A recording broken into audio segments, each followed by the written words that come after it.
Muy buenas tardes a todos, a todas. Les damos la bienvenida en este espacio virtual del Instituto de Estudios Judiciales a esta charla sobre algunos apuntes sobre literatura clásica, mitología y derecho que hemos organizado desde el Instituto conjuntamente con el Colegio de la Magistratura y la Función Judicial del Departamento Judicial La Plata. Acompañan hoy al doctor Juan Manuel Matera, el expositor que nos convoca hoy, la doctora Laura Larrumbe, jueza de la Sala 3 de la Cámara de Apelación en lo Civil y Comercial del Departamento Judicial La Plata, y el doctor Amos Grajales, redactor de la presidencia de la Suprema Corte de Justicia. Así que bueno, doctores Grajales, Larrumbe y Matera, los escuchamos. Bueno, buenas tardes. Primero agradecerles su presencia en esta presentación, agradecer al Instituto de Estudios Judiciales, sin los que no hubiera sido posible realizar esta charla, y al Colegio de Magistrados que me permitió traer a Juan Manuel, que es un amigo. Bueno, el autor del libro dice en su obra que la historia tiene la costumbre de definir a los hombres por un solo acto. Bueno, yo creo que Juan Manuel es la excepción que confirma la regla, porque yo no podría definirlo con un solo acto. Es una persona absolutamente generosa, humilde, sabia, todo lo que hace lo hace con una pasión increíble, y yo creo que es esa pasión, además de ser un maestro y un profesor de lujo, ¿no? Esa pasión que pone a las cosas que hace, en el libro logra transmitir temas de una manera simple que en general, por lo menos para mí, y creo que para varios, resultan bastante confusos y difíciles de entender si no fueran a través de ese relato mágico que le imprime Juan Manuel a su obra. Bueno, espero que lo disfruten. Para mí, leerlo fue realmente una aventura fantástica, así que cuando terminen la charla espero que compartan la sensación que a mí me dio leer este libro. ¿Juanma? O Amos, Sí. en realidad. Bueno, muchísimas gracias. En nombre del Instituto de Estudios Judiciales, de la Suprema Corte de Justicia, les agradecemos la presencia, ya sea quienes están aquí presentes o de modo presencial como de modo virtual, en este acto que es la presentación del libro de Juan Manuel Matera. En realidad, en una presentación de libro, digamos, de un autor y con el libro aquí frente a nosotros, digamos, lo que uno hace presentando los libros le quita tiempo valioso a quien tiene que hablar, que es el autor, sobre su obra. Y sobre algunos apuntes de literatura clásica, mitología y derecho, cuando uno lo lee, uno se representa a ese autor, si no lo conociera Juan Manuel, bueno, alguien que está con alguna túnica en el ágora, fuera de este planeta, o quizás cerca de los dioses en el Olimpo. Juan Manuel Matera es una rara avis en el mundo del derecho y en el mundo del pensamiento y de la filosofía, porque mezcla algunas cuestiones que quizás alguno encuentra en algún autor y en otros no, y en Matera se combinan magistralmente. Por un lado, un conocimiento profundo de lo que habla. Eso tiene que ver con el esfuerzo y el estudio y la dedicación. Por otro lado, su profunda humildad. Y en tercer término, una cuestión de solidaridad, ¿no? Es decir, la solidaridad es dar sin esperar a cambio, a diferencia de la cooperación. Y en Juan Manuel se representa todas estas cuestiones, además de su juventud, por supuesto, ¿no? Sí. Y mucho de ello se transmite a través de las hojas de su libro. Sus páginas se transmite un poco el Matera que uno conoce, y pasando al libro Bueno, Juan Manuel Matera ha hecho un libro de actualidad, de hoy, digamos. Es un libro que habla de la Argentina de hoy, esa que tiene contradicciones, profundas contradicciones, esa que espera que cambie, esa que camina con sus utopías, pero también que se tropieza con sus mezquindades. Y eso es hablar de mitología griega, digamos. Y hablar de mitología o hablar del mito, a mí me parece muy interesante esa idea del libro respecto a la idea del mito, es hablar de los hombres y de las mujeres, de los seres humanos, o de la vida gregaria. No hay vida gregaria en los seres humanos sin mito. El mito nos une, los mitos nos hacen debatir, nos mantienen unidos frente a las calamidades, frente a la esperanza, pero también frente a las virtudes. Y el libro de Juan Manuel habla de eso en relación con el derecho. Ustedes dicen, ¿cómo puede combinar lo antiguo, lo moderno, la mitología y el derecho? Yo creo que Matera habla de una única cosa, que es los desvelos de los seres humanos, que se transforman en la mitología griega de una manera magistral, como pocas veces, o como alguna época dorada o de oro, ya no de hierro, como alguna de las que transita en el libro, o de barro, sino de oro. Creo que la época de la literatura clásica griega es una época de oro donde el ser humano, donde los hombres y las mujeres, donde los hombres principalmente en aquella época, reflexionaban y decían mucho a través de lo que escribían. Los poetas eran los verdaderos historiadores, o fueron los verdaderos historiadores. Y en esta obra que les invito a leer, primero a comprar, ¿por qué no? Y después a leer, en esta obra se reivindican algunas cuestiones fundamentales, algunos puntos que yo he destacado. Me parece que hay una reivindicación de la obra, de la magnífica obra de Hesíodo, en comparación con la obra de Homero, que ya ha tenido suficiente marketing en el mundo actual, pero Hesíodo no ha sido un autor de tanto marketing porque habla de nuestras miserias, habla de nuestros fracasos, de la necesidad de trabajar, de las virtudes y de que esas virtudes están unidas al sacrificio. Y vuelvo a decirles, cada vez que uno lee estas páginas que invitan a leer aquellas, permanentemente en la obra de Matera, bueno, habla de nuestros desvelos, habla de la profunda reflexión que tienen que tener los seres humanos entre lo que es el defecto y la virtud, entre el actuar correctamente e incorrectamente. Así que esa obra es esta obra de Matera, en ese sentido, es una obra que nos invita a reflexionar sobre el hoy. Uno lee el pasado, pero con la lectura del hoy, ¿no? Con la lectura de lo que nos desafía el futuro.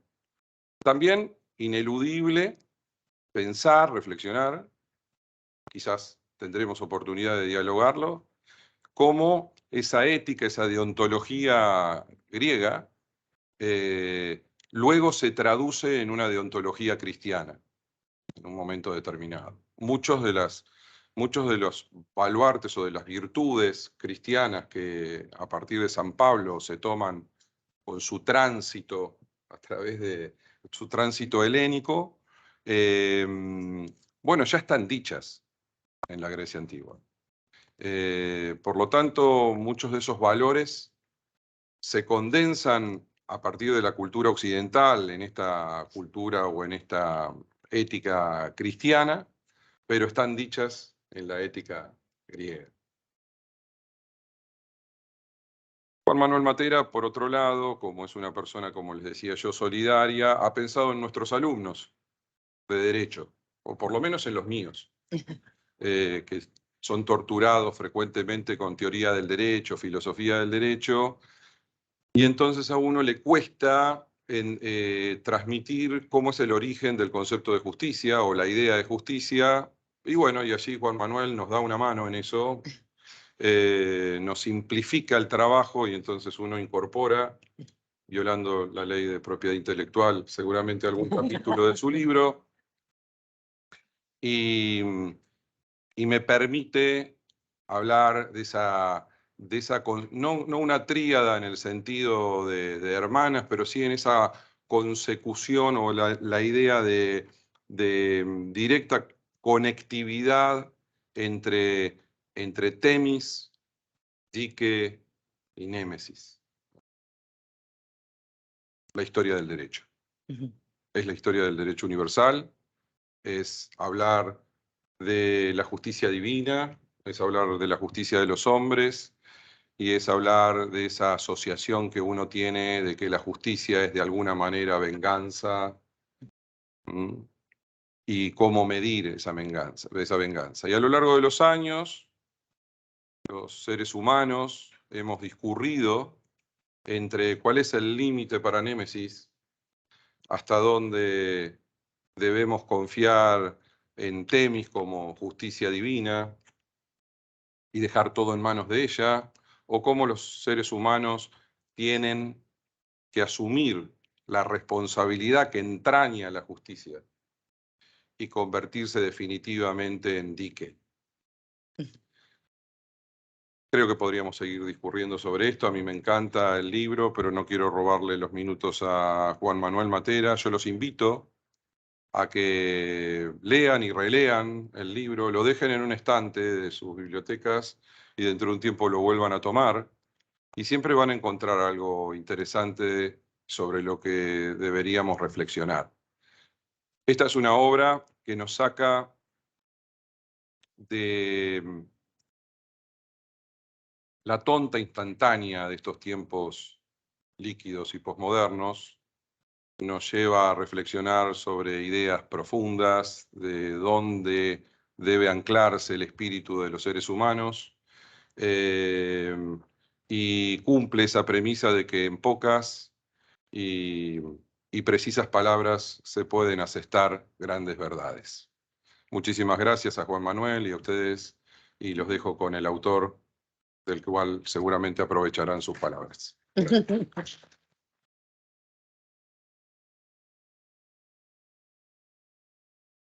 Bueno, me toca a mí, digamos. La verdad que muy contento de estar acá entre amigos. Qué mejor que ser presentado por una gran amiga como Laura, y esta introducción tan lúcida al tema, y tan clara y tan resumida. Yo soy más vueltero. Amos con la lucidez del pensamiento que tiene y la claridad logró sintetizar algo que a mí quizás me lleve más tiempo a la hora de transmitir, que la claridad de las ideas y lo sintético a la hora de expresarlas y claro es algo que admiro mucho, así que estoy muy agradecido. Agradecido con el instituto, agradecido con la gente que me ha dado generosamente el ámbito para presentarme ante ustedes, con un tema que, si bien es cultural, se ha convertido en algo contracultural. Llama la atención que temas de la cultura humana se terminen convirtiendo en un evento contracultural que no es usual estar realizando en un instituto de estudios judiciales. Porque no es común hablar de las letras clásicas en lo que tiene que ver con la génesis, el nacimiento del derecho. Por eso estoy muy agradecido con el ámbito, la generosidad, al permitírseme explayarme en estos temas en este tiempo que nos va a reunir. Gracias, Laura, por la idea de traerlo acá. Gracias a Mos, que ya también el año pasado se ha atrevido a invitarme a su cátedra en la facultad a que hable de estos temas antes de que saliera el libro. Pero bien, vamos a hablar un poquito, una introducción poquito larga va a ser la introducción de literatura clásica, mitología y derecho. Para arrancar a hablar de ese tema, los invito a ver la primer filmina, creo que los que están presenciales acá la tienen, y que tiene que ver con un lugar, porque acá lo que vamos a hacer hoy es un viaje en tiempo y espacio. Si se atreven, vamos a viajar 25 siglos atrás, 2500 años atrás. Y nos vamos a encontrar con que el centro religioso del mundo antiguo, 25 siglos atrás, era la Biblioteca de Alejandría. Si yo quería ir al lugar, a la meca cultural del mundo antiguo, tenía que ir a Alejandría, Egipto, el antiguo Egipto, y tener que ir en la época helénica, ¿sí? En la época de la dinastía ptolomaica, ir a ese edificio maravilloso, una de las maravillas de ese mundo antiguo, y el centro cultural era la Biblioteca de Alejandría. ¿Y por qué se lo consideraba el centro cultural? Porque allí estaba el lugar donde nos íbamos a encontrar con la mayor cantidad de volúmenes, pergaminos, distintos formatos, donde encontramos las obras de la cultura del momento. Miles de volúmenes. Si yo quiero transpolar a la actualidad cuál es el centro cultural del mundo moderno, ya no me voy a ir a Egipto. Si bien la Biblioteca de Alejandría, luego del incendio que la aniquiló, etcétera, fue refundada hace poco, la volvieron a abrir, el centro cultural del mundo moderno está en Washington, D.C. ¿Por qué? Porque el edificio, arquitectónicamente considerado uno de los edificios más lindos del mundo, lo estudian los que estudian arquitectura, el edificio de la Biblioteca del Congreso de los Estados Unidos es el lugar que mayor cantidad de volúmenes en distintos formatos tienen de las distintas ciencias y artes. Si yo voy a ese edificio de la Biblioteca del Congreso de los Estados Unidos y voy a la planta principal, me voy a encontrar con esa imagen. La imagen es de Atenea Minerva. La imagen es de la diosa de la sabiduría. Atenea, Minerva, porque el Minerva es la versión latina de Atenea. Todos sabemos que los romanos toman la religión griega. Como decía Horacio, el bárbaro conquistador fue conquistado por el Lacio Agreste. Ese bárbaro conquistador, esa potencia militar que se expandía cada vez más, sin embargo, nunca había hecho tanto hincapié en su cultura, y eso hizo que mimetizara las distintas culturas que iba integrando lo que sería el imperio, y que adoptara esos rasgos culturales y la religión griega, helena.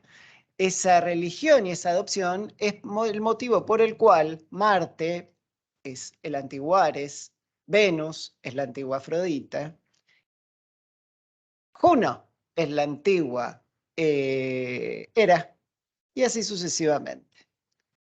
Júpiter es el antiguo Zeus, y aquí nos encontramos con que Minerva es la antigua Atenea. Y acá nos encontramos con Atenea o Minerva, que tiene una égida. La égida nos habla de una diosa guerrera, además de ser la diosa de la sabiduría. Y ahí me van a decir, pero no, Matera, Ares, Marte, era el dios de la guerra. Sí, es cierto. Pero Ares, Marte, era el dios de la guerra, pero que por el solo hecho de las matanzas, las masacres de la guerra. Mientras Atenea era la diosa de la sabiduría y diosa guerrera, era la diosa de la estrategia, del arte de la guerra de Sun Tzu y Sun Bin, que estudiábamos en su momento. Y acá vemos en la imagen que Atenea tiene un báculo que está espantando con una luz, una suerte de llamarada de luces, nubes. Son las nubes de la ignorancia. Por el otro lado, nos encontramos que en su brazo izquierdo va a tener un pergamino. Ese pergamino se está desenrollando. Si observan, ese pergamino no se termina de desenrollar nunca. Y en ese pergamino vamos a encontrar todas enumeradas en una enumeración enunciativa, no taxativa, todas las ciencias y artes. Y nunca se termina de desenrollar, porque el conocimiento nunca se acaba. Debajo, lo que sería a mi izquierda, a su derecha, se van a encontrar con un animal, que acá no sé si por la luz logran observarlo, creo que no, pero es un búho, una lechuza. Cada deidad, sin importar la nacionalidad, si yo hablo de las deidades griegas, de las deidades egipcias, más que nada las egipcias, si hablo de las nórdicas, las indias y así sucesivamente, cada deidad estaba asociada con un animal. es una imagen totémica, es una imagen primigenia de adoración, es un demonio, es una imagen totémica que representa un elemento natural o de un conocimiento que representaba esa deidad. En el caso de Atenea es la lechuza o el búho. Y esto está asociado, literatura, ¿no? Literatura clásica, está asociado también con los famosos epítetos, que es un instrumento narrativo de la literatura clásica. Si uno lee las obras de Homero, la Ilíada y la Odisea, si uno lee a Hesíodo, se va a encontrar que los epítetos son un recurso constante. Y ahí me voy a encontrar con Hera, la de los nibios brazos. Me voy a encontrar con Aquiles, el sin labios, por más que después las producciones de Hollywood nos pongan esos actores con las bocas rellenas, no significa sin labios, ¿no? Y así sucesivamente. Es un recurso mnemotécnico que permitía al antiguo rapsoda, al antiguo Aedo, lo cual era Homero, a poder recitar de memoria la tradición oral. De ahí va a surgir que esta obra se convierta con posterioridad en una obra escrita. Y en el caso de Atenea, era Atenea, la de los ojos de lechuza. ¿Por qué? Porque ese animal, esa figura totémica, representaba a la diosa de la sabiduría, porque la lechuza, el búho, tiene una particularidad: puede girar su pescuezo en su totalidad. El búho ve absolutamente todo. Y espero que Atenea me ilumine y que sepa cómo usar este aparatito para poder... no me iluminó mucho. Ahí estamos. Literatura clásica. Porque vamos a hablar sobre literatura clásica, mitología y derecho, ¿no? En lo que es el germen del derecho, la génesis del derecho en la historia de la civilización. ¿Por qué literatura clásica? ¿Qué significa literatura clásica? Académicamente hay consenso en que el concepto de literatura clásica nos dice que es aquella que abarca desde la génesis de la literatura occidental, con la poesía épica de Homero, a la que se refería Amós, de la Ilíada y la Odisea, Hesíodo, las horas y los días, y la famosa teogonía, que nos hablan de la génesis de la mitología o de la religión de los antiguos griegos. Después los primeros historiadores, quienes fueron los primeros en realizar una obra de historia, Heródoto, ¿sí?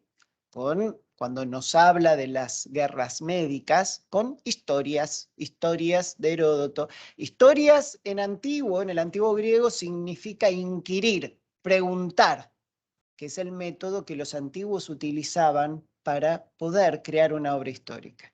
Tucídides, si bien Heródoto nos hablaba de las guerras médicas, que eran las batallas entre los persas y los griegos, Tucídides nos va a hablar de la famosa guerra del Peloponeso, entre atenienses, espartanos y los que estaban las polis del bando de uno y las polis del bando de otro.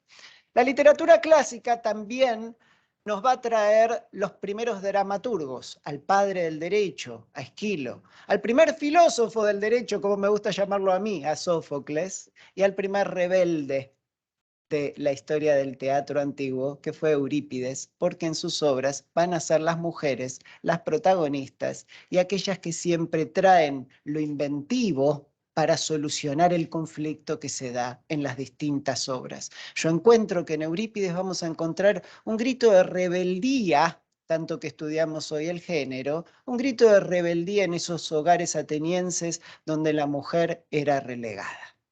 Luego nos encontramos que la literatura clásica también incluye a la comedia, género considerado muchas veces menor, pero sin embargo que en la comedia nos vamos a encontrar esa irreverencia propia, esa cosa irónica, que no es más que la génesis de lo que consideramos hoy día la libertad de expresión.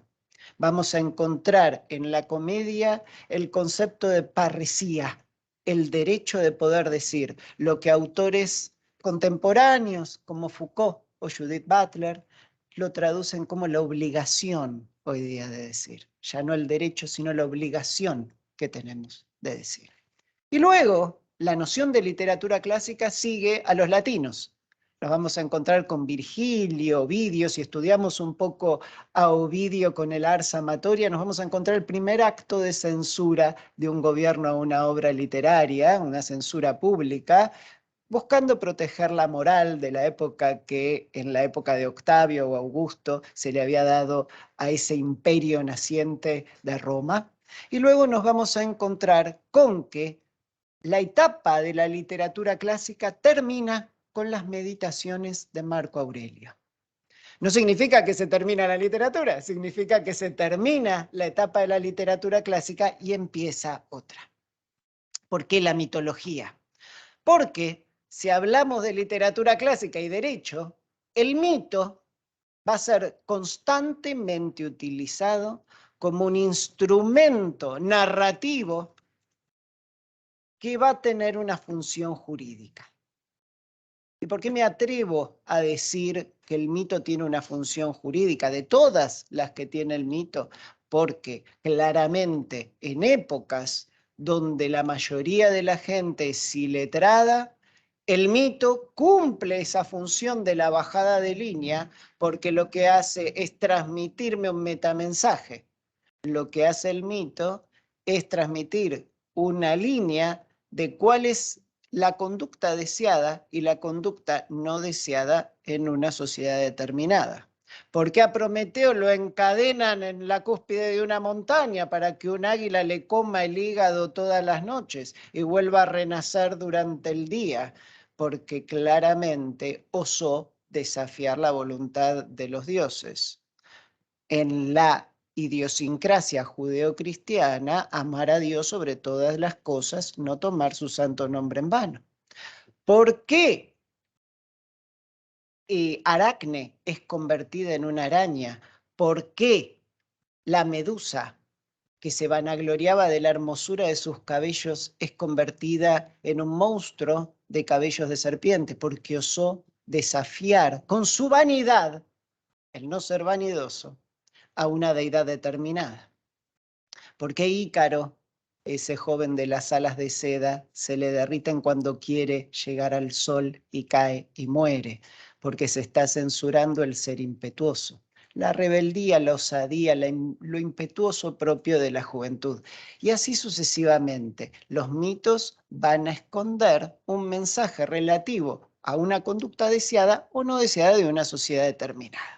¿Cuáles son las funciones del mito? De las muchas que existen iconográficamente, simbólicamente, todos utilizamos mitos constantes en la sociedad en la que vivimos. Pero vamos a hablar de dos. Una función, la más clara, la más común, que tiene que ver, la primera de la que voy a hablar, tiene que ver con la explicación que tratamos de buscar a fenómenos naturales cuando la evidencia científica de la época no nos permite darle una explicación científica. Entonces, la mujer, el hombre antiguo, ¿qué sucedía? Llovía. ¿Cuál es la explicación? Iban a decir, sin el conocimiento científico necesario, no hay una cuestión de precipitación que se da por el cambio de temperatura y una condensación de las nubes. No, lo que dice es Zeus está enojado, Júpiter está enojado, Odín está enojado, Thor está enojado y está lanzando los rayos. ¿Por qué el volcán hace erupción? Y Vulcano, Hefesto, el dios herrero, está trabajando. Es una explicación a través de una narración con componentes hoy día considerados fantásticos de un fenómeno natural que se produce. ¿Sí?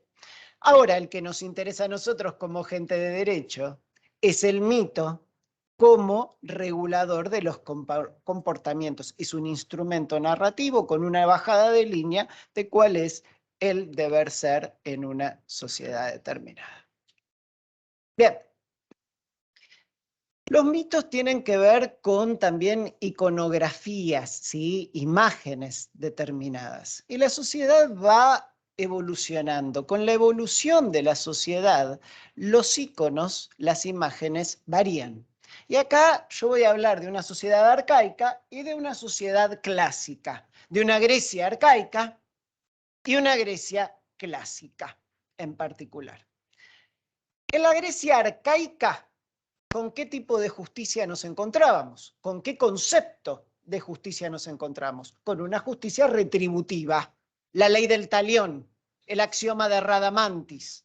La sangre implora sangre. La noción judeocristiana lo que va a decir, en la sangre yace el soplo vital.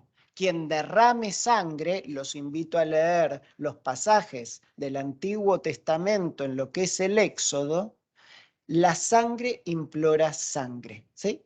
La ley del talión, el axioma de Radamantis, lo que estudiamos cuando arrancamos a estudiar derecho con el código de Hammurabi, ¿sí? Shamash, el dios Shamash, dándole a Hammurabi las leyes, después el dios judeo-cristiano dándoselas a Moisés para que tenga la legitimidad de legislar.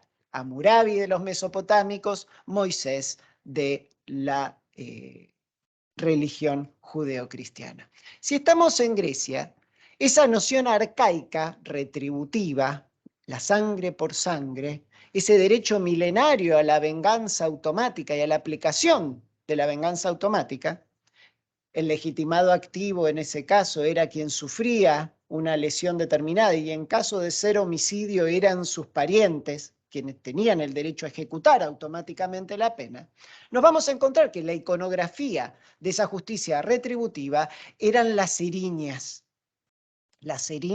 o furias, que eran deidades fundamentales, preolímpicas, previas a la religión olímpica y que tenían más que ver con la época del matriarcado. Previo al patriarcado, nos decía Robert Graves en La diosa blanca, que existía un matriarcado, donde las deidades eran claramente femeninas. En esa noción retributiva de la venganza, la némesis, nos vamos a encontrar que rigen en lo que es la justicia, venganza, las erinias o furias, muchas veces llamadas furias o euménides, como un eufemismo para evitar el poder de la palabra de convocarlas. Entonces evitaban llamarlas erinias o furias. Las erinias tenían la función de aplicar la pena automática, la venganza. En caso de que una persona cometiera un delito, aparecían las tres hermanas, eran una tríada de diosas, y aplicaban automáticamente la venganza, la ley, la aplicación de esa ley milenaria. ¿En qué consistía? En atormentar al individuo que había cometido ese delito por el resto de su existencia. Fíjense lo que dice Esquilo, el padre del teatro, en la primera trilogía de la historia de la literatura occidental, cuando nos habla del primer juicio de la historia de la literatura occidental. Pero es ley que las gotas de sangre vertidas por tierra exigen otra sangre. Homicidio grita Erinis, que en nombre de las primeras víctimas envía calamidad sobre calamidad. La sociedad evoluciona.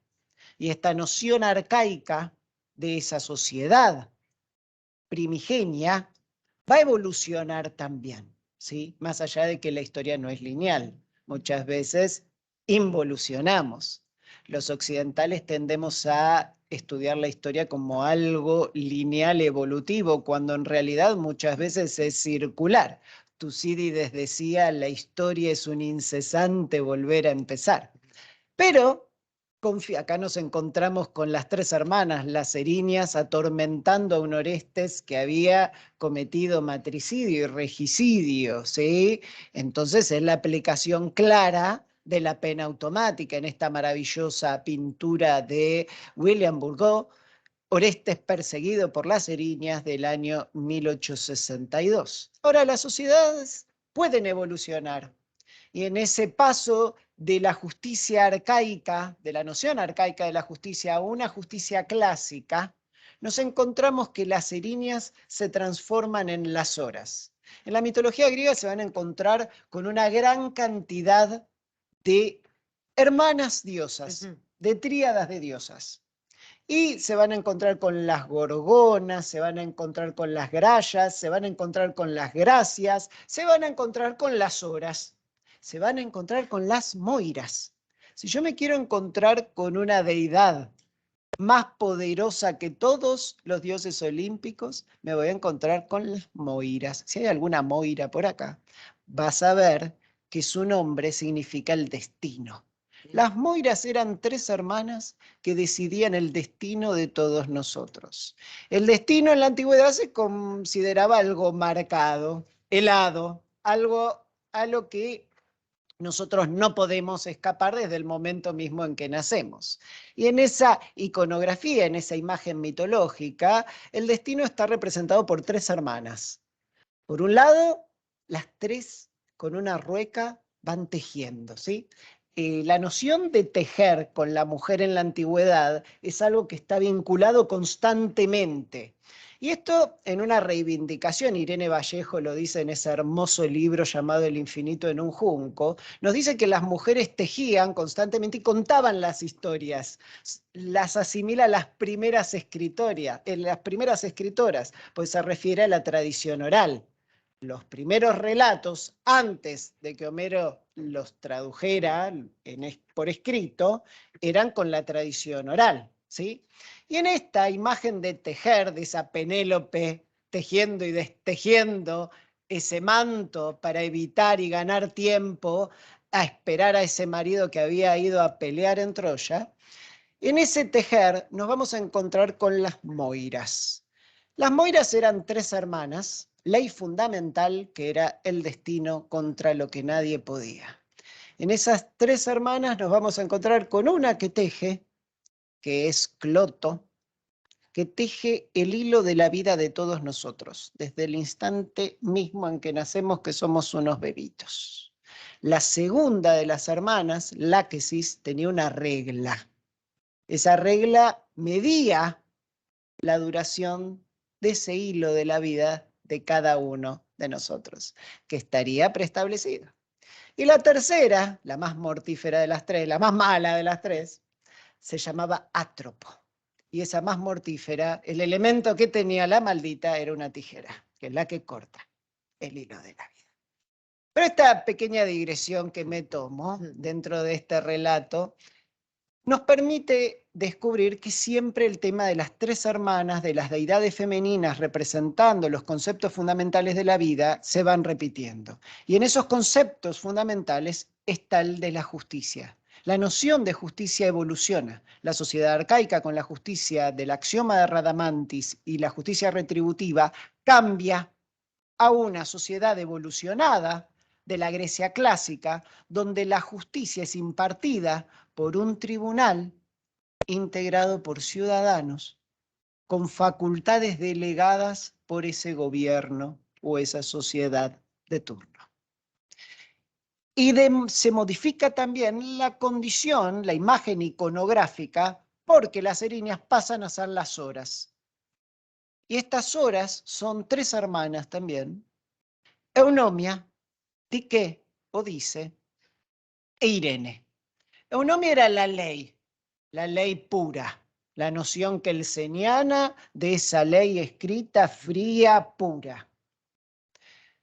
El contrario de eunomia es la disnomia o la anomia, la falta de ley, ¿sí? Hay siempre un juego de opuestos con este concepto de las deidades. Luego, la segunda hermana era Dique, Odice. Dique, Odice representaba la justicia, el valor justicia. Lo contrario a Dice era la adicia, la falta de justicia. Yo puedo tener una norma determinada, pero que no sea justa. Una norma legal, pero no legítima. Ese es el componente que le da Dique. De hecho, en la Grecia clásica, la acción, el reclamo judicial entre particulares se llamaba Dique.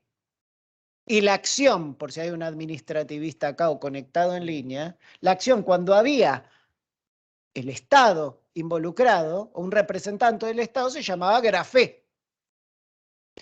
Por eso, la acción cuestionando la validez de una norma, la acción de inconstitucionalidad de una norma porque no se adecuaba a la Constitución ateniense, se llamaba la grafé paranomón.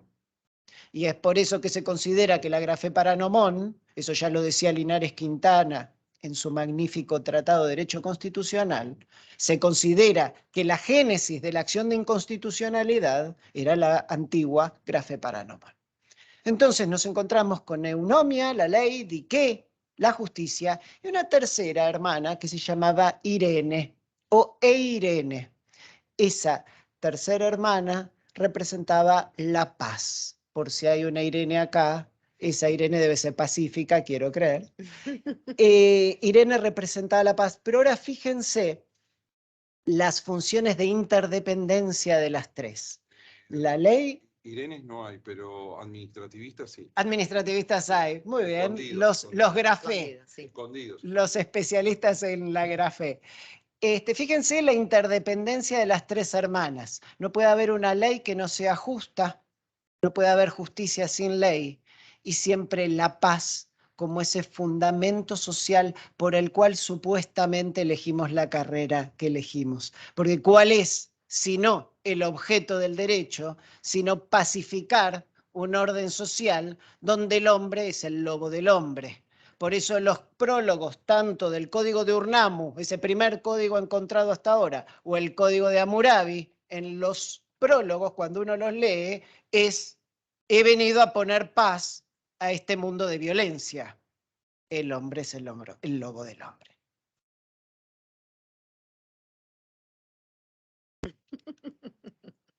Prometo que voy a aprender.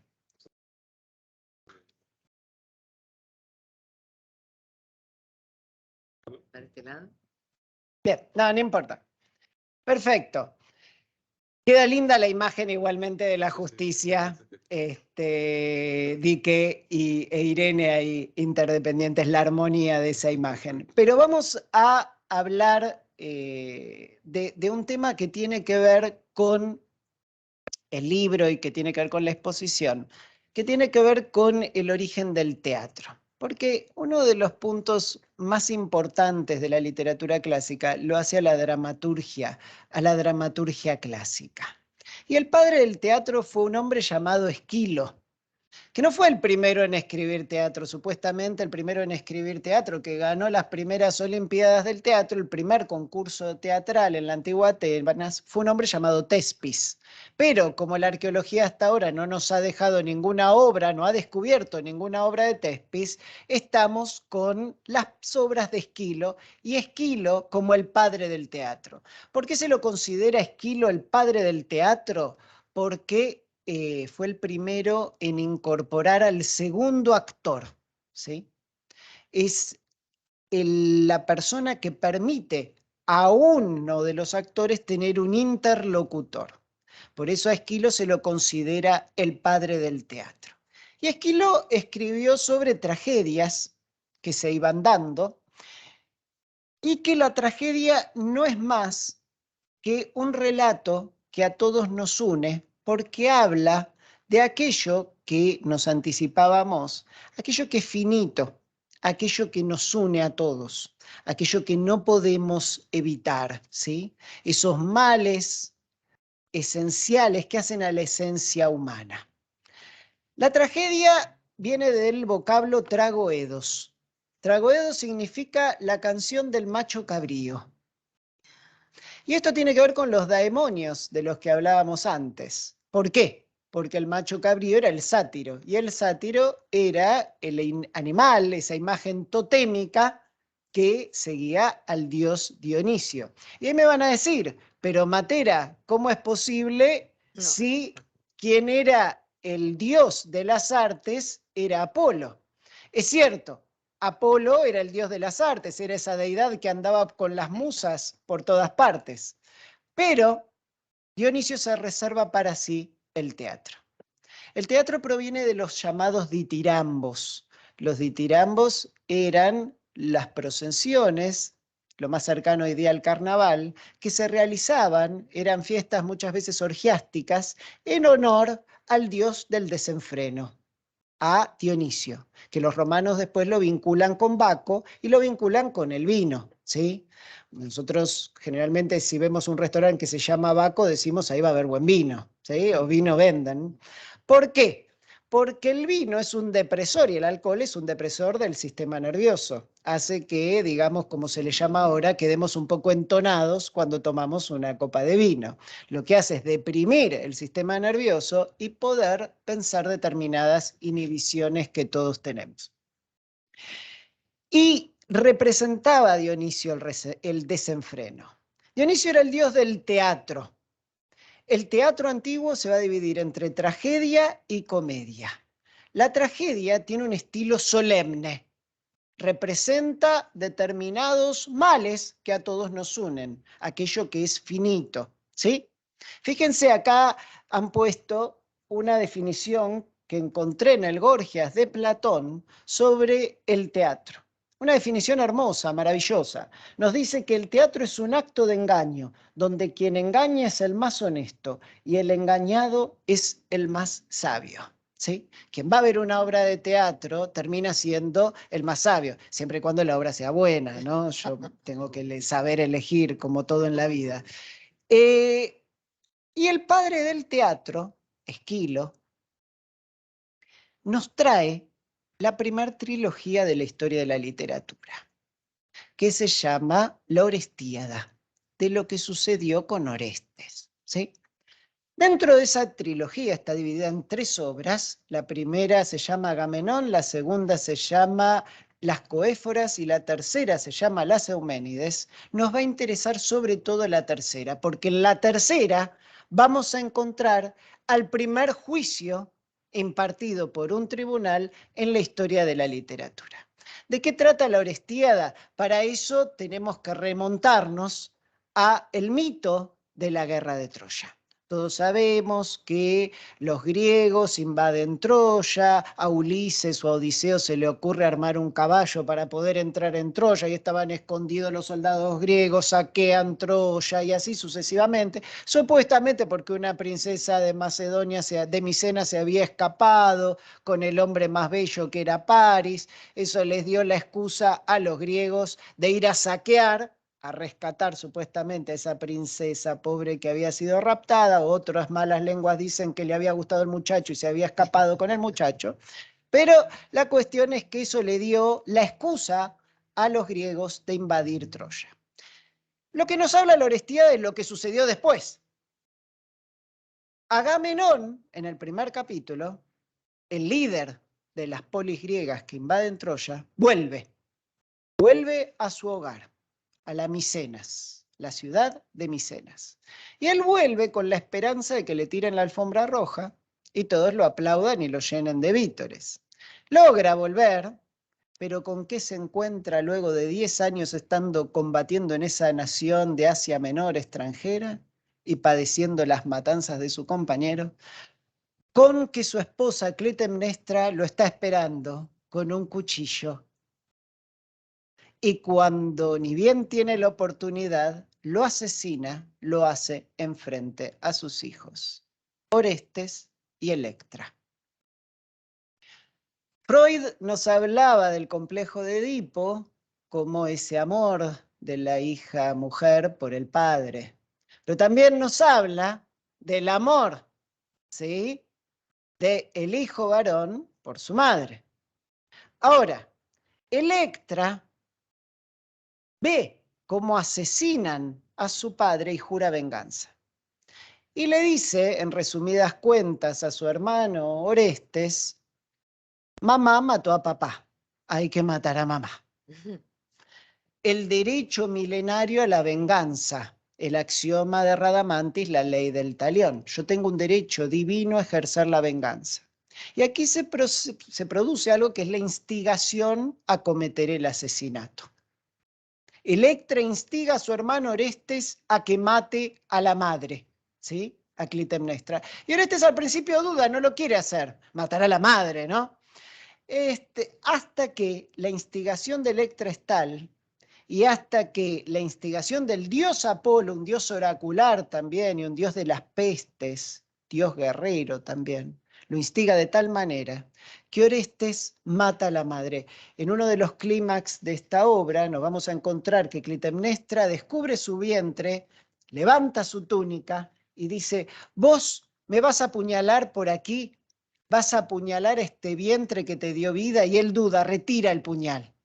Pero Apolo lo instiga, lo convence a cometer el matricidio y mata a su madre, en ejercicio de un derecho milenario a la sangre por sangre. La madre mató al padre. Ahora bien, entre paréntesis, ¿por qué ese odio de Clitemnestra contra Agamenón? Porque Agamenón, para poder viajar a Troya, los dioses le exigieron un sacrificio, el sacrificio de su hija Ifigenia. De ahí la ópera Ifigenia en Táuride, ¿sí? Para poder tener vientos que llevaran a los griegos a Troya, Agamenón debió sacrificar a su hija Ifigenia frente a los ojos de su madre, Clitemnestra. Ella es ahí cuando jura venganza y espera esos 10 años que dura la guerra de Troya para cumplir su venganza automática. Lo que estamos viendo acá, porque los mitos son arquetipos y son metáforas, en realidad, si uno estudia los mitos en forma literal, se equivoca, porque lo que hay que ver es qué hay detrás, cuál es el mensaje, cuál es la metáfora. Es lo burdo, la falacia de esta justicia retributiva, la venganza, porque es un ciclo que nunca termina, ¿sí? Agamenón asesinó a Ifigenia por exigencia de los dioses. Clitemnestra asesina a Agamenón. Orestes asesina a Clitemnestra. Y así se va a repetir la cuestión eternamente. Una vez que Orestes mata a su madre, en ejercicio de esa venganza divina, aparecen automáticamente las representantes de la justicia retributiva, que son las eriñas, ejerciendo su función de justicia automática, que es atormentar a Orestes por el resto de su existencia. Y aquí ya vamos a otro capítulo de la trilogía, que es que Orestes escapa de Micenas hacia Atenas, centro cultural del mundo, en ese momento. Esquilo y todos los autores de la época estaban muy orgullosos de lo que había creado su nación, e implora justicia. Implora justicia ante la diosa Atenea y le suplica piedad. Y Atenea dice que en este caso que se presenta ante mí, voy a constituir un tribunal. No. Voy a constituir un tribunal. ¿Está más adelante? Sí, está 1 o 2 más adelante. Ahí está. Fíjense. Se instituye el Areópago de Atenas con estas palabras de Atenea. En este asunto que se ha presentado aquí para entender en los homicidios, elegiré jueces que a la vez que sean irreprochables en la estimación de la ciudad, estén vinculados por juramento y los constituiré en tribunal para siempre. Esta idea de Esquilo da una explicación mítica a un progreso social, la sustitución de la venganza por la justicia. La venganza es automática y sin miramientos en los inicios de la civilización. La justicia ya no es concebida como un modo de condena automático, sino como un instrumento para introducir la razón en los procesos de culpabilidad, al tiempo que ha de ser administrada por un poder delegado por la comunidad. Atenea crea el Areópago, un tribunal integrado por ciudadanos, y acá nos encontramos con el tercer capítulo de la trilogía, que es las Euménides. Acá nos encontramos con el primer tribunal de la historia de la literatura occidental. Nos vamos a encontrar con el acusado, Orestes, nos vamos a encontrar con un abogado defensor o un testigo de parte, depende cómo uno interpreta el texto, que es Apolo, que justamente es el que lo incentivó a cometer el delito. Nos vamos a encontrar con un jurado integrado por 12 ciudadanos, 12, fíjense, los 12 hombres en pugna. Y nos vamos a encontrar con la presidenta del tribunal, que en este caso no es la doctora Kogan, a quien agradezco, que fue una gran prologuista del libro, sino que va a ser Atenea, la diosa de la sabiduría. Y nos encontramos con las fiscales, las acusadoras, que son las eriñas, que en su alegato dicen: a mí me están restando, están vulnerando un derecho milenario, están quebrando un status quo, ¿sí? Ese status quo es el derecho a la justicia retributiva, mi derecho al ejercer la venganza automática. Y estas son las eriñas. Deliberan, presentan sus alegatos, delibera el jurado y quedan empatados. 6 por la absolución de Orestes, 6 por las condenas, que significa que las eriñas sigan cumpliendo su tormento. Quedan empatados y aparece la figura de Atenea. y desempata en favor de Orestes. Y aquí queda instaurado el indubio pro reo, ¿sí? En caso de empate entre la absolución o la condena, se va a estar siempre, y el voto que desempata es la absolución. Primero, a las erinias esto no les gusta nada, protestan ante la presidenta del tribunal y le dice, usted con este voto está quebrantando una ley milenaria. Pero se produce un recurso que se da también en argumentación y en filosofía del derecho, que es el agón. ¿Cuál es el agón que viene de las Olimpiadas? Que es, digamos, una competencia en las Olimpiadas físicas a nivel argumentativo, es entre discursos que digamos, se van contradiciendo y va a ganar el discurso con mayor fundamento, ¿sí? Se produce un agón entre las Erinias y Atenea logra convencerlas. Y las convenzan que pasen de ser una fuerza destructora, una fuerza de aplicación de la condena automática, a las custodias de las leyes atenienses. Y pasan de denominarse erinias o furias, miren qué concepto tan arcaico, a llamarse Euménides. Con ese ascenso, sin concurso, se quedan contentas las erinias con su designación con Euménides, y así termina esta historia sobre el progreso social. Así como Esquilo fue el padre, digamos, del teatro y quien nos trae el primer tribunal de la historia de la literatura, Sófocles va a ser el primer filósofo del derecho. 25 siglos antes de que existiera un grupo de personas llamadas naturalistas y existiera un tipo llamado Kelsen que nos hablara de la teoría del derecho, de pura del derecho, y que apareciera un señor llamado Cosio que interpretara esta situación, esta discusión filosófica, ¿no? Había un hombre llamado Sófocles. Sófocles, así como Esquilo nos habla de las postrimerías de la guerra de Troya, Sófocles nos habla de la tragedia tebana. ¿Hasta acá estamos bien? Sí. La tragedia tebana está protagonizada por un hombre llamado Edipo, ¿sí? El famoso complejo de Edipo.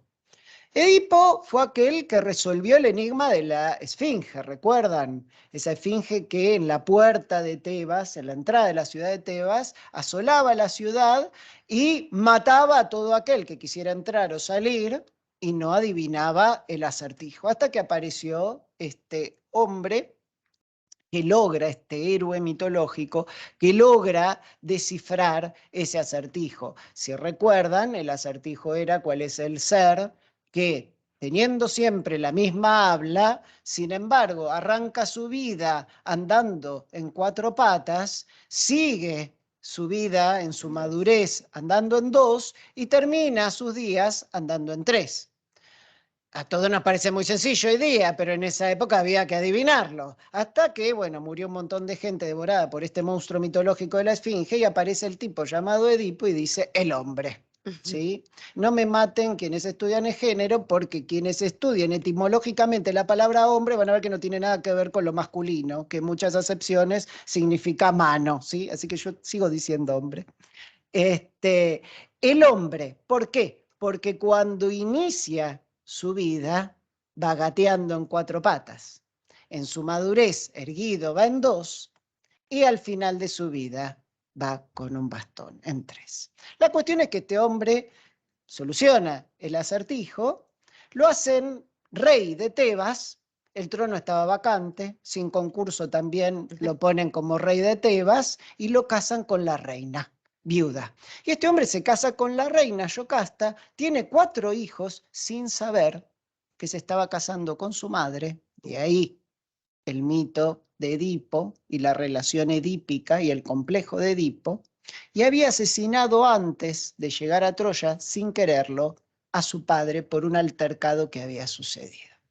Cuando él, dada determinados oráculos que sucedían en la ciudad, se entera de esto, se arranca los ojos de la vergüenza y su hija, Antígona, funciona como lazarillo del padre.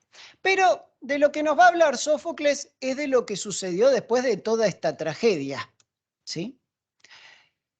Y acá lo que sucede es ¿quién queda en el trono de Tebas? Y bueno, acuden a la peor solución los hijos de Edipo. Los hijos varones de Edipo, que son Eteocles y Polinices, llegan a esta solución. Un año gobierno yo, le dice Eteocles, y el otro año gobernás vos, Polinices. Pasa el primer año, y como no hay nada más adictivo que el poder, cuando Polinices le dice, ahora me toca a mí, Eteocles le dice, no, el año que viene. Y así sucesivamente, medio lo pasea, hasta que se arma la guerra, ¿sí? Necesariamente. Y los hermanos se han unido porque si no, los devoran los de afuera. Los hermanos terminan matándose entre sí. ¿Y quién toma el trono? El típico oportunista o usurpador, el tío. Aquí que había un tío de los muchachos que se llamaba Creonte. Creonte lo primero que hace cuando asume el trono, dicta un decreto de necesidad y urgencia. Y dice que todo aquel que hubiera desertado de suelo patrio no iba a poder ser enterrado en suelo patrio. Y hete aquí que Polinices, cuando su hermano lo traiciona, deserta de Tebas para ir a buscar un ejército que lo ayude. Y ahí viene la llamada saga en la tragedia griega de los 7 contra Tebas. ¿Sí? Pero deserta e incurre para los penalistas, doctor Maidana, doctora Budiño, doctor Mancini, entra en el tirresónico, entra en el tipo penal. Los últimos serán los primeros, doctor. Entra en el tipo penal, ¿sí? ¿Esto qué significa? Que Polinices no podía ser enterrado en suelo patrio. Y acá habían 2 hermanas, además de los 2 hermanos, que eran Antígona e Ismene. Antígona se encuentra con esta normativa y dice, mi hermano no va a poder ser enterrado, no se le van a poder rendir los ritos fúnebres. Y eso tanto en la actualidad y más aún en una sociedad tanto supersticiosa como en la antigüedad, era un crimen terrible. El que no se pudiera enterrar a la persona, el que no se le pudieran dar los ritos fúnebres de lavar el cuerpo, de poner la moneda debajo de la lengua, ¿sí? Para poder pagarle al barquero Caronte, que era el que iba a llevarnos al lugar donde nos correspondiera por el resto de nuestra eternidad, de acuerdo a cómo nos hubiéramos portado. Acá, si el tiempo me lo permite, hago un paréntesis diciéndoles que si nos habíamos portado, según la mitología, en forma virtuosa, si nos habíamos arriesgado por los valores, por, digamos, esos derechos fundamentales, como luego lo va a hacer Antígona, lo vamos a analizar, y vamos a ir a un lugar llamado los Campos Elíseos, Champs-Élysées de París, y vamos a estar toda la eternidad caminando por una avenida elegante. Si en cambio nuestra vida fue gris, que nunca nos jugamos por nada, que siempre estuvimos defendiendo un status quo gris, íbamos a ir a un lugar que se llamaba el campo de los asfódelos, donde todo era gris y todo era repetitivo, y cada día del resto de nuestra eternidad iba a ser igual. Y si nos hubiéramos portado mal, hubiéramos cometido un crimen, íbamos a ir al Tártaro, lo más parecido en la concepción judeocristiana al infierno. Bueno, en cambio, y esto lo desarrolla Dante en la Divina Comedia, si no se nos practicaban los ritos mortuorios, íbamos a terminar en un concepto llamado limbo. El limbo significaba que nuestra ánima iba a quedar perdida, sin destino, por el resto de la eternidad. Y esto para los antiguos era terrible, era un crimen impronunciable. Y Antígona dice, existe esta ley, ¿sí? Yo no puedo enterrar a mi ser querido en suelo patrio porque él desertó. Y la pena de este tipo penal es la muerte. Si yo colaboro en infringir esta norma, incurro en un delito cuya pena es la muerte, el ser enterrada viva, ¿sí? Sin embargo, ella dice, esta normativa de Creonte es legal, pero no es legítima. Se contrapone a un derecho divino, se contrapone a un derecho fundamental, a un derecho inherente a la persona, que ninguna legislación de los mortales puede infringir. Y acá empieza lo que es la noción del agón. ¿Puede ser una más, por favor? Ahí está.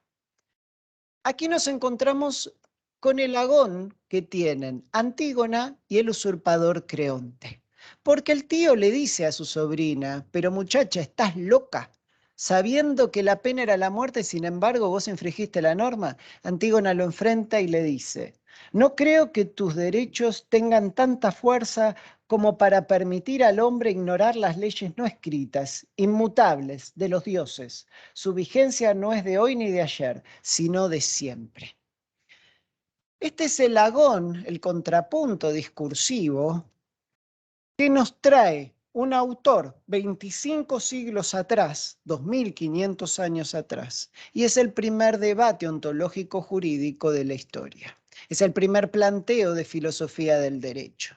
Ahora bien, hay otro agón no muy estudiado que me parece muy interesante, que ya no se da entre esta muchacha y el tirano o el usurpador, sino que se da entre las dos hermanas, entre Antígona e Ismene. Y es una discusión previa a que ella infrinja la norma que tiene como pena la muerte. Porque en esa discusión entre las dos hermanas, Antígona le dice a Ismene, es terrible lo que están haciendo con nuestro hermano. Yo voy a raptar el cuerpo y le voy a dar entierro. E Ismene le dice, no, hay una norma que te lo prohíbe, no lo podés hacer. Tené cuidado que está la norma vigente. Ismene representa el status quo. Ismene representa la comodidad del no te metás. Ismene representa una ideología por la cual hay que obedecer la norma por más que esa norma sea ilegítima. Y Antígona le dice, no, yo ya sé que hay una norma que existe. Yo ya sé que está ese decreto de mi tío y que tiene como pena la muerte si yo lo infrinjo, pero está en contra de una norma fundamental superior a ella. Hay una pirámide normativa que hace que yo como ciudadana me vea obligada a infringir esa norma inferior. Vamos a hacer una más. Bien. Hasta acá hemos analizado brevemente la tragedia. Vamos ahora a analizar la comedia. Así como tragedia venía de Tragoedos o la canción del macho cabrío, comedia supuestamente viene de Komos, K-O-M-M-O-S. Komos supuestamente significaría un pasaje gracioso que yo puedo tener con Laura. Laura me hace un comentario, yo se lo devuelvo y ese intercambio se denominaría Komos. ¿Esto de dónde surgiría? De un libro perdido, de Aristóteles, que es el segundo tomo del teatro que habría escrito Aristóteles, que es el tomo sobre la comedia. El tomo de Aristóteles sobre la tragedia lo tenemos. El que está perdido es aquel que es sobre la comedia. Es por eso que en esta obra de Víctor Hugo, El nombre de la rosa, ese libro prohibido, en realidad es el libro de la comedia de Aristóteles, ¿sí? Y ahí supuestamente surge esa definición de la comedia. Pero la comedia, repito, muchas veces considerado un género menor, sin embargo, en su irreverencia nos trae la libertad de expresión, la génesis de la libertad de expresión. Si queremos buscar el origen de eso que tanto defendemos constantemente día a día, que es la libertad de expresión, lo tenemos que encontrar en la comedia y en un valor que existía en la antigüedad, que es la parresía o parresia, que es ese derecho a decir. La comedia se divide en dos etapas: vieja comedia y nueva comedia. La vieja comedia tiene como principal referente a un hombre llamado Aristófanes. La nueva comedia tiene como referente a un hombre llamado Menandro. Es en la vieja comedia, en esa época del siglo de oro ateniense, donde vamos a encontrar que rige la parresía, el derecho a decir, el que yo todo lo que escribiera con animus iocandi quedaba liberado a ser enjuiciado. Es por eso que en las obras de Aristófanes vamos a encontrar una crítica constante a los políticos de turno, en especial a Cleón, y vamos a encontrar en las comedias de Aristófanes una crítica constante al servicio de justicia. Si nosotros creemos que la noción del colapso de los tribunales, de la excesiva litigiosidad en los tribunales, o la crítica al servicio de la justicia es algo nuevo, es algo que prendemos la tele y nos escandalizamos y vemos como novedoso, nos equivocamos. La génesis misma de los tribunales, como los entendemos hoy día, fue objeto de crítica. Y esto lo vemos en las comedias de Aristófanes, y en especial en dos, una que se llama Las avispas y otra que se llama Las nubes. Brevemente vamos a hablar de Las avispas. ¿Puede ser uno más, por favor? Una filmina más. En Las avispas nos vamos a encontrar con el protagonista, que es un juez. Un juez que es adicto a los tribunales y adicto a juzgar. Este hombre se la pasa juzgando, se la pasa encerrado en el tribunal juzgando, está todo el día en el tribunal, y cuando sale del tribunal juzga a todo aquello que lo rodea. Juzga a los hijos, juzga a los amigos, juzga a los vecinos, se la pasa juzgando, es un adicto a juzgar. El hijo se preocupa por el padre, llamado Videcleón el padre, el hijo se preocupa y dice: mi papá tiene una adicción a los tribunales. Y no se le ocurre mejor idea que encerrar al padre.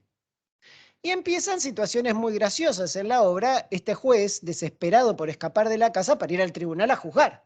Entonces trata de escapar por la ventana, por la puerta, y el hijo dice: no, mi papá tiene un problema grave.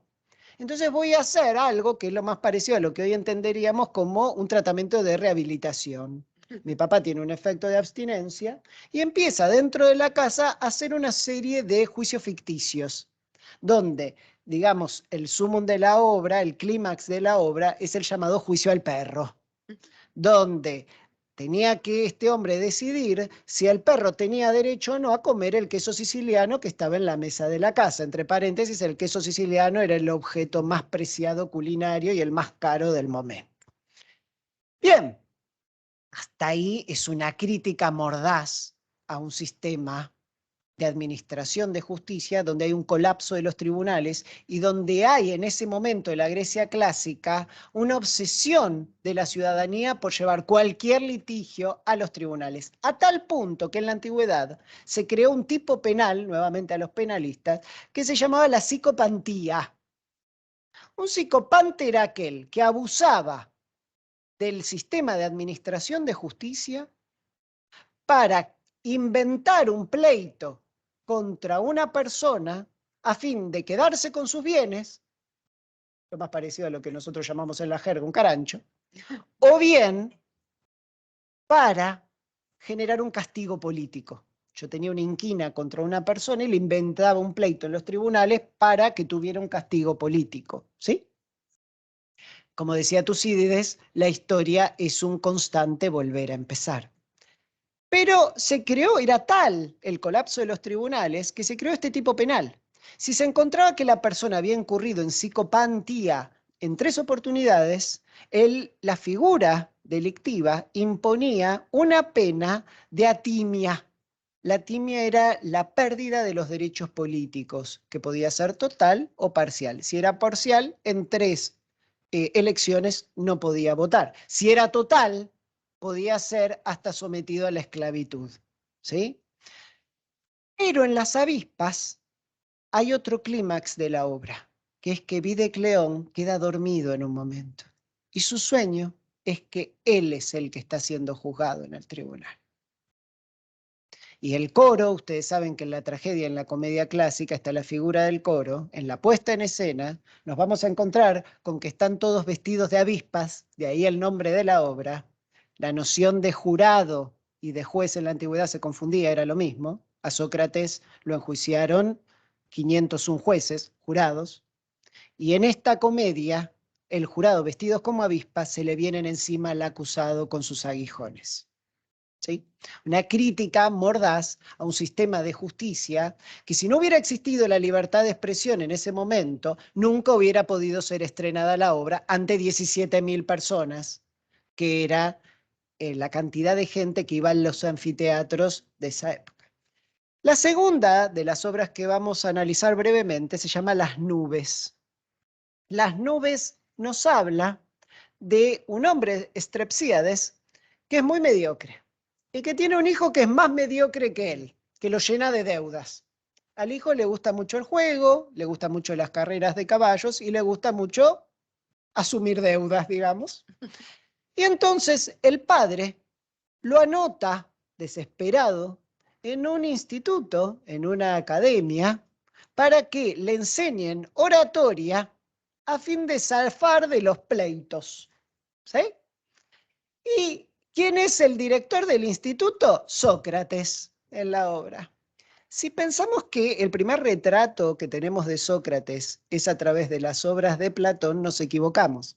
Cronológicamente, el primer retrato de Sócrates en realidad es en las comedias de Aristófanes. Y no es ese viejito bondadoso que iba descalzo por las calles de Atenas, volviendo loco a la gente con la que se encontraba preguntas en esa mayéutica socrática que le preguntaba y lo atormentaba a su interlocutor de preguntas hasta que el interlocutor se diera cuenta que no sabía nada, de que solo sabía que no sabía nada, sino que el retrato que nos da cronológicamente antes Aristófanes es de un sofista, un charlatán, que tiene una escuela para enseñarle a la gente oratoria para que zafen de los tribunales y zafen de los juicios que tienen en tribunales. ¿Sí? Llama mucho la atención, porque Platón después nos muestra a un Sócrates que es el enemigo acérrimo de los sofistas, ¿no?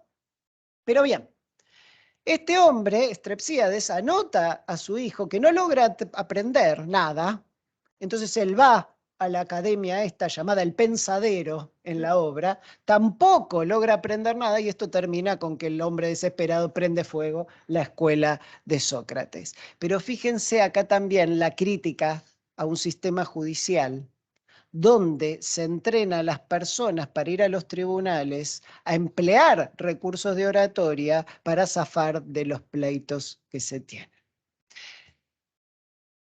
Esta crítica no hubiera existido de no haber este componente de parresía o del derecho a decir, la génesis de la libertad de expresión y la comedia como la génesis de la libertad de expresión.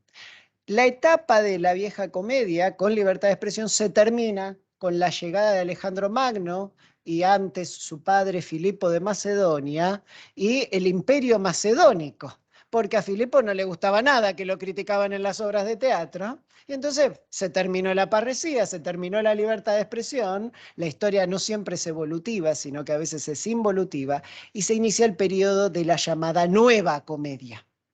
En la nueva comedia el principal exponente es Menandro y es la génesis de lo que hoy entenderíamos como esa comedia liviana o comedia de puertas, donde una muchacha y un muchacho de distintos orígenes sociales están enamorados, pero en esas confusiones nada les permite encontrarse hasta que aparece el recurso del Deus ex machina y logran al final concretar ese amor que parecía imposible. La génesis de la comedia de puertas es la etapa de la nueva comedia de Menandro. Y ya para no agobiarlos más, entramos en un último capítulo que tiene que ver con la mujer,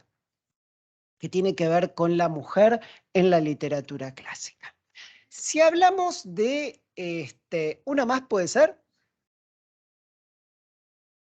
Bien, ahí.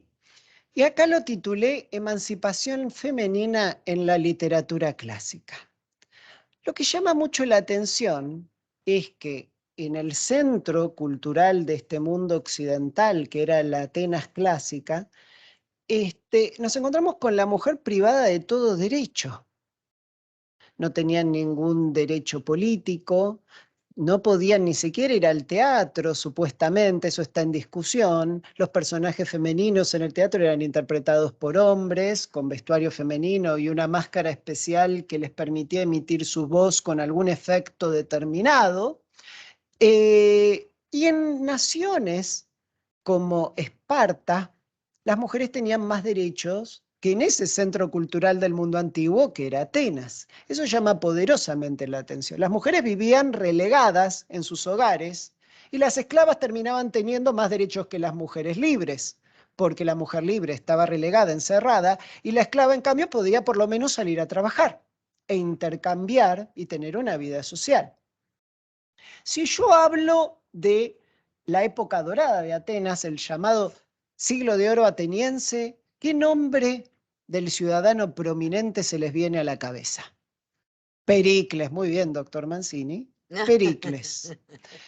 Pero Pericles, que representa ese siglo de oro ateniense, sin embargo, comete una afrenta imperdonable para la moral pública de ese momento. Entra en concubinato por amor. La noción de amor, la noción del matrimonio romántico, es una concepción moderna, surgida recién a partir de alguna literatura latina y más que nada en el medioevo. Pero en la antigüedad el matrimonio era concertado por cuestiones dinásticas, por una cuestión de conveniencia familiar, económica, sucesoria, etc.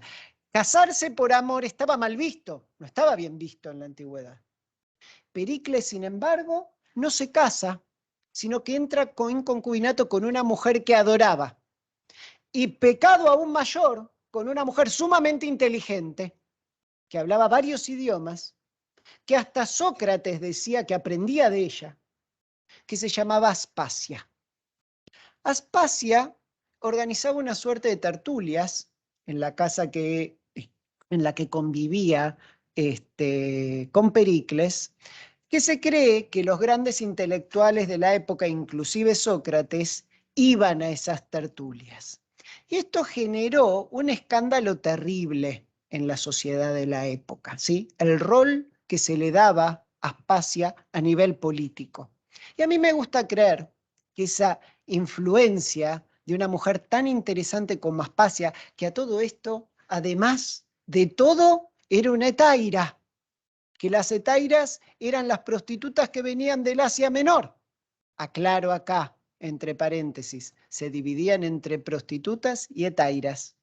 Las hetairas eran mujeres con un nivel cultural muy elevado que oficiaban de acompañantes, que podían o no tener relación sexual con sus clientes. El mercadeo propiamente y únicamente sexual era con las prostitutas. Las hetairas cumplían la función que comúnmente en el conocimiento general se le otorga a las geishas, ¿sí? Aspasia era una hetaira del Asia Menor, o sea, era inteligente, era culta y encima más motivo para hablar de ella por las calles atenienses.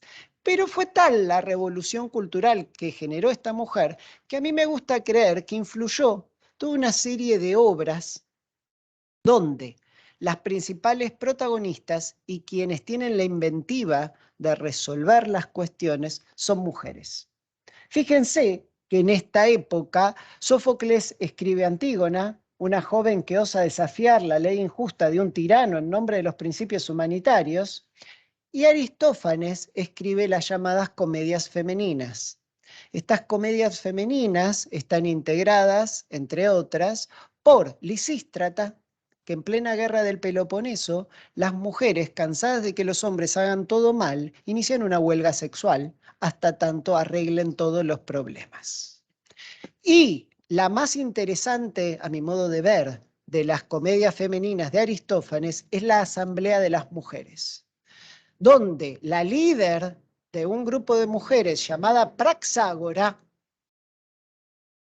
inicia contra los hombres una coup d'état, ¿sí?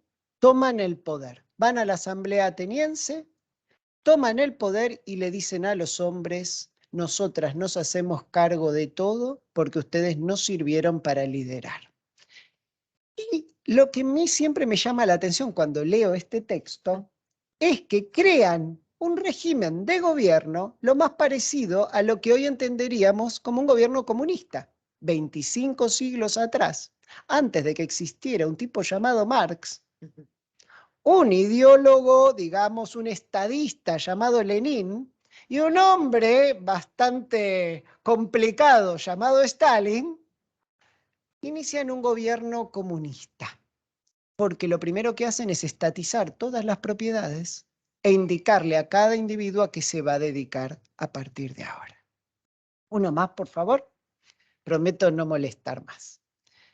Pero si yo quiero hablar de un grito de rebeldía femenina en una sociedad opresiva con la mujer como la sociedad ateniense, me tengo que ir a Eurípides. Si Esquilo fue el padre del teatro, Sófocles fue el gran filósofo, del primer filósofo del teatro, nos vamos a encontrar con que Eurípides era una suerte de rockstar de la época. ¿Por qué? Porque era el rebelde y el más popular. ¿Y el rebelde por qué? Porque sus obras tenían como protagonistas a los esclavos y a las mujeres, que eran siempre quienes tenían la inventiva para resolver ingeniosamente todos los problemas que se iban sucediendo en la obra. Las Troyanas es una obra de Eurípides. Hay una obra de la cual solo tenemos fragmentos que se llama Menalipa la Sabia, donde Menalipa utiliza un recurso que se llama el énfasis.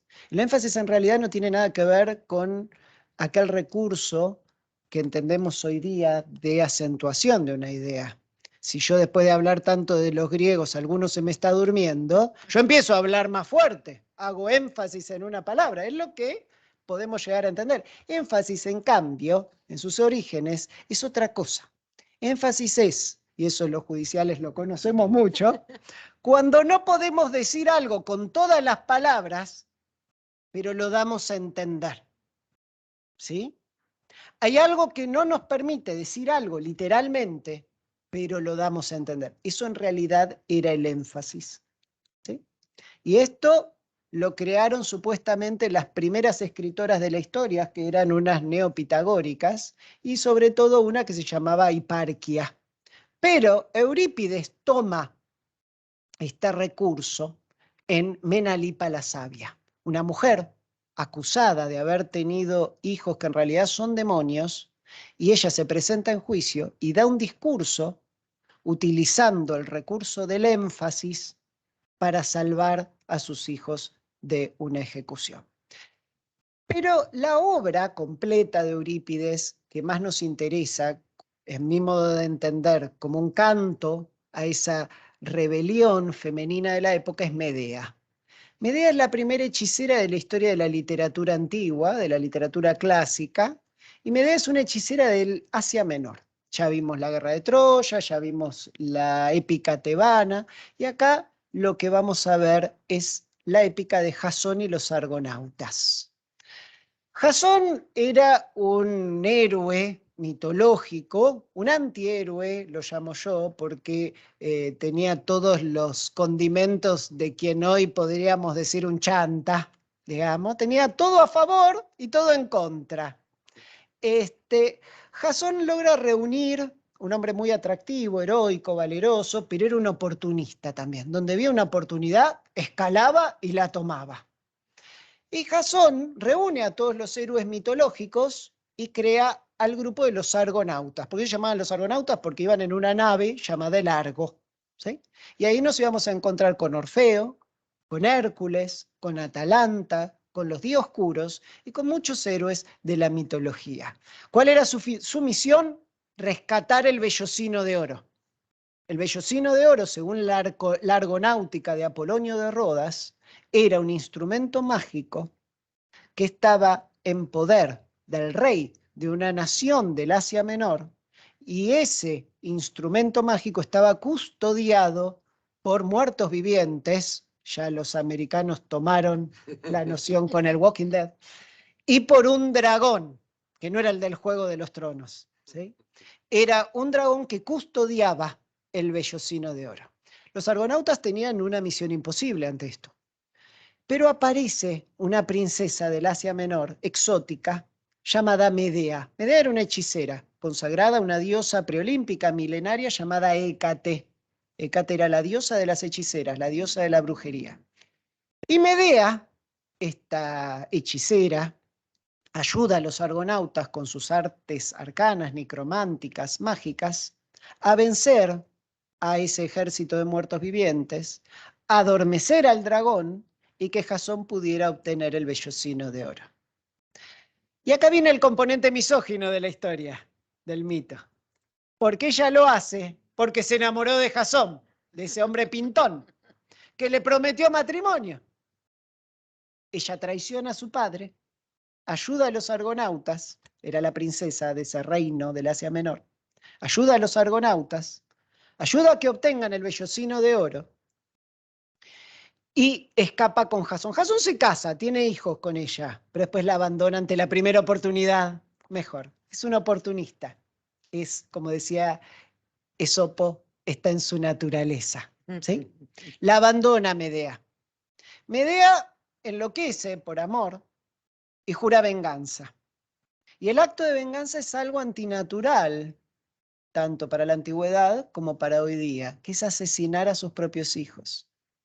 Medea, en represalia contra el abandono de ese hombre, mata a sus hijos. Pero fíjense lo que dice Eurípides, el texto que utiliza ante 17.000 personas. De nuevo, de no haber existido libertad de expresión en esa época, nunca se hubiera podido estrenar una obra así, en un anfiteatro de la antigua Atenas, en boca de la hechicera Medea. Nosotras las mujeres somos el ser más desgraciado. Empezamos por tener que comprar un esposo con dispendio de riquezas y tomar un amo de nuestro cuerpo. Y este es el peor de los males. Separarse del marido es escandaloso para las mujeres, no así para los varones. Cuando ellos se aburren en casa, salen a distraerse. Aseguran que, permaneciendo en casa, las mujeres evitamos peligros, mientras que el hombre, pobrecillo, ha de ir a batirse a la guerra. Y en una frase que me pareció de gran actualidad, Medea dice, preferiría ir a la guerra 1000 veces que parir una sola vez. La historia es un incesante volver a empezar. Muchas veces la necesidad de trascendencia que tenemos, porque a todos nos llega ese sentimiento de la finiquitud de la vida y de querer trascender en todo aquello a lo que nos dedicamos, hace que muchas veces otras personas nos quieran vender cuestiones como algo novedoso, como algo nuevo, como inventarlo ya inventado. Pero todo ya fue inventado y no hay nada nuevo bajo el sol. Las circunstancias son otras, los personajes son otros, pero los dilemas humanos son siempre los mismos. La historia es un incesante volver a empezar. Yo no puedo más que agradecerles el tiempo que han dedicado a esto, que me han dedicado a mí. Gracias, Laura. Gracias a Mons. Gracias al Instituto. Gracias a vos. Gracias a lo que hicieron posible en este rato de tiempo donde celebramos el solo saber que no sabemos nada. Muchísimas gracias. A vos.